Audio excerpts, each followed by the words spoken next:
মমতা বন্দ্যোপাধ্যায় জগন্নাথ মন্দির করেছেন, কিন্তু আপনি একটা কথা বলুন, সরকারি পয়সায় করেছেন, কিন্তু তারপরেও আমাকে বলতে পারবেন একদিনও মমতা বন্দ্যোপাধ্যায় মঞ্চে দাঁড়িয়ে মাইক হাতে নিয়ে বলেছে যে আমি জগন্নাথ মন্দির করেছি তাই তৃণমূলকে ভোট দাও? একদিন একটা বাক্য খুঁজে দেখান, পারবেন না। কিন্তু নরেন্দ্র মোদী রাম মন্দির করার পর প্রত্যেকটা মঞ্চে দাঁড়িয়ে বলেছে আমি রামকে এনেছি তাই আমায় ভোট দাও। আরে তোমার কত ক্ষমতা তুমি রামকে আনবে? তোমার কত ক্ষমতা? তুমি রামকে এনেছো? রাম তোমাকে এনেছে না তুমি রামকে এনেছো? এরা ভগবানকে দিন দিন ক্ষুদ্র থেকে ক্ষুদ্রতর জায়গায় পরিণত করার চেষ্টা করছে। তো বন্ধুরা ভিডিওটা দেখলে দেবাংশু কি বলছে,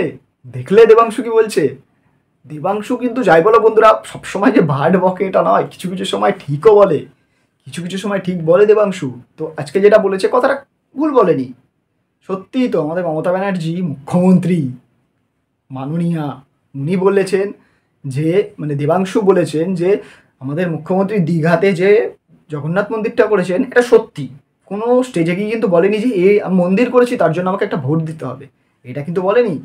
এটা মানতে হবে, হ্যাঁ বলেছে হয়তো স্টেজে গিয়ে, আমি কয়েকটা ভিডিওতে দেখেছি স্টেজে গিয়ে হয়তো বলেছে, আবার নাও বলতে পারে, আমি গ্যারান্টি দিয়ে বলতে পারছি না, কিন্তু হয়তো যদি বলেও থাকে যে এইটা যে আমি বানিয়েছি, কিন্তু ঠিক আছে বানিয়েছি, কিন্তু এমন কিন্তু একটা বড় মমতা ব্যানার্জির মুখ দিয়ে শোনা যায়নি যে আমি বানিয়েছি তাই জন্য আমাকে ভোট দাও, তার পরিপ্রেক্ষিতে ভোট দাও। বিজনেস, দিস ইজ বিজনেস, এটা কিন্তু করেননি।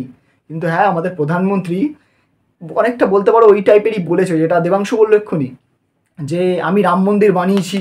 আমাদের প্রধানমন্ত্রী বলেছেন আমি রাম মন্দির বানিয়েছি, আমি রামলাল্লাকে নিয়ে এসেছি, প্রাণ প্রতিষ্ঠা করেছি, বন্ধুরা ভোট আমাকে তার পরিবর্তে ভোট দাও, এরকমভাবে বলতে চাই, বলেনি অবশ্যই, তার পরিবর্তে আমি জাস্ট কথাটা এক্সপ্লেন করার জন্য বলছি। তো ভোট চেয়েছে মন্দিরের পূজন, মন্দির স্থাপিত করেছে সেই জন্য। তো সেখানে দেবাংশু কটাক্ষ করে বলছে রাম বা লালাকে নিয়ে আসা তুমি কে? এটা লাস্টের কথাটা আমি এগ্রি করছি না, প্রধানমন্ত্রী আমাদের একটা দেশের প্রধানমন্ত্রী, তাকে এরকমভাবে কড়া ভাষায় বলাটা আমার মনে হয় না একটা উচিত। কিন্তু দেবাংশু এটা বলেছে ঠিক যে মমতা ব্যানার্জি বলেনি, হ্যাঁ এটা ঠিক বলেছে, মমতা ব্যানার্জি কিন্তু বলেনি এই কথাটা। তো এবার দেখছি অনেকে আবার তোমরা এটা বললাম বলে বলবে আমাকে এই তুমি তো ভাই মুখ্যমন্ত্রীর সাপোর্ট করো, তৃণমূলের সাপোর্ট করো না। বন্ধুরা আমার চ্যানেলের নিচের ভিডিওগুলোও দেখে এসো, আমি কিন্তু কোনো পার্টিকে সাপোর্ট করি না, আমি বিজেপির কথাও যেমন বলি, আমি কোনো বিজেপি তৃণমূল সিপিএম কংগ্রেস বলে নয় বন্ধুরা। আজকে যদি রাহুল গান্ধীও কোনো কিছু একটা ভুল করে আমি নিশ্চয়ই তোমাদের সামনে সেটা রিপ্রেজেন্ট করবো। প্রধানমন্ত্রীও যদি ভুল করে, শুভেন্দুবাবুও যদি ভুল করে, অমিত শাহ যদি ভুল করে, দিলীপ ঘোষও যদি ভুল করে, আমি মুখ্যমন্ত্রী প্রধানমন্ত্রী অভিষেক যুবরাজ সেও যদি কোনো ভুল করে আমি অবশ্যই বলবো। বলবো বলতে গেলে আমি তোমাদের কাছে দেখাবো, আমি রিপ্রেজেন্ট করবো বন্ধুরা। আমার তো কাজ এটা তোমাদেরকে খবরগুলো পৌঁছে দেওয়া বন্ধুরা, আমার এক্সট্রা কোনো পার্টির প্রতি অপিনিয়ন নেই যে খারাপ এই পার্টি ভালো, আমার ওপিনিয়ন নেই। আমার অপিনিয়নে একার তো চলবে না বন্ধুরা, সব তোমাদের হাতে। ওই একটা আঙুলের ছাপ কোথায় যাবে সেটা তোমাদের হাতে, শুধু আমার একার হাতে নেই বন্ধুরা। তো আমি মতামত দেওয়ার কি, আমার পার্সোনালি জাস্ট তোমাদেরকে রিপ্রেজেন্ট করা ভিডিওটা, তো রিপ্রেজেন্ট করলাম ভিডিওটা। দেবাংশু আজকের দিনে দাঁড়িয়ে এই ভিডিওটাতে খারাপ কিছু বলেনি, আমার পার্সোনালি মনে হলো খারাপ কিচ্ছু বলেনি, ঠিকই বলেছে, ও যুক্তির তর্কের হিসাবে বলেছে, এইটাতে ও বলেনি ওটাতে ও বলেছে, কেন বলেছে এই হিসাবে বলেছে। এটা তো ভোটের রাজনীতিতে তো হবেই এটা, যে ও ভালো করেছে আমি ভালো করিনি, ও খারাপ করেছে আমি দেখো খারাপ করিনি, কিন্তু আমি কিন্তু ভালো করেছি বন্ধুরা, এইভাবে তো হবেই বন্ধুরা, খারাপ কিচ্ছু নয় এখানে। তো দেবাংশুকে তারপরে অনেকে পছন্দ করে না, দেবাংশু অনেকটা কিন্তু কুণাল ঘোষের থেকে একটু লেভেলে আছে, দেবাংশু কুণাল ঘোষের মতো অতটা ভাট তো বকে না, কুণাল ঘোষ হচ্ছে পাগল ছাগলের মতো করে। এই কদিন আগে দেখবে আমার চ্যানেলেই আছে, কালকেই পোস্ট করেছে একটা ভিডিও, পরশুদিন পোস্ট করেছে সরি, দেবকে রঘু ডাকাত রিলিজ নিয়ে বিতর্কে, হ্যাঁ এই নিয়ে বোঝা উচিত ছিল, তুমি এই ভুল করেছো, তোমার ওই বই চলেনি। আরে ভাই তুমি কে, তোমার তো নেতা সেম পার্টি, তোমরা একই, তোমরা নিজের পার্টির নেতাকে পিছনে কেন লাগো, তোমার কি কোনো খেদে কাজ নেই কুণাল বাবু?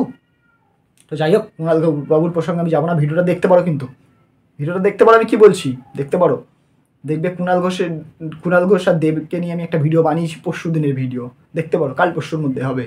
তো যাই হোক বন্ধুরা দেখো ভিডিওটা, এই ভিডিওটা দেখো, কিন্তু পুরো দেখেছো অবশ্যই, এত অব্দি এসছো মানে ভিডিওটা দেখেইছো। তো বন্ধুরা ভিডিওটা যদি ভালো লেগে থাকে একটা লাইক করো, আর কমেন্ট করে জানিও কিন্তু যে দেবাংশু আজকের এই ভিডিওটাতে ঠিক কি ভুল জানিও, কিন্তু আগে দিয়ে বলে রাখি একটু জেনুইনলি জানিও, গালাগালি খিস্তি করো না প্লিজ। আমি দেখছিলাম আগের দিন একটা ভিডিওতে, আমাকে না পার্সোনালি আমাকে গালাগালি করছে না, আমি একটা ভিডিও বানিয়েছিলাম মুখ্যমন্ত্রীকে নিয়ে, আই থিঙ্ক একটা নোংরা কুরুচিকর ভাষায় গালাগালি দেওয়া হলো আমাদের মাননীয় মুখ্যমন্ত্রীকে। মাননীয় মুখ্যমন্ত্রী হোক, মাননীয় প্রধানমন্ত্রী হোক, আরও নেতা মন্ত্রী যেই হোক, ওনারা আমাদের গুরুজন বলতে পারো। বয়স অনুযায়ী তো বন্ধুরা গুরুজন, আমরা এখানে হলে ওনারা অনেক উপরে, ওনাদের এক্সপিরিয়েন্স আলাদা। সব থেকে বড় কথা আমাদের গুরুজন, আমরা তাদেরকে এরকম বাজে ভাষা গালাগালি দিতে পারি না বন্ধুরা। তো যাই হোক বন্ধুরা, ভিডিওটা ভালো লেগে থাকলে রানিংয়ে ভিডিওটা লাইক করে দাও, কমেন্ট করে দাও, চ্যানেলটা মনে করে সাবস্ক্রাইব করো। সাবস্ক্রাইবটা কিন্তু মেন, ওটা করতে ভুলো না। আর নোটিফিকেশন বেলটাও বাজিয়ে দেবে। তোমরা ভিডিও দেখছো, সাবস্ক্রাইব কেউ করছো না। তো বন্ধুরা রানিংয়ে সাবস্ক্রাইব করে দাও। দেখা হচ্ছে পরের ভিডিওতে সেম এরকম টাইপের। দেখা হচ্ছে, টাটা।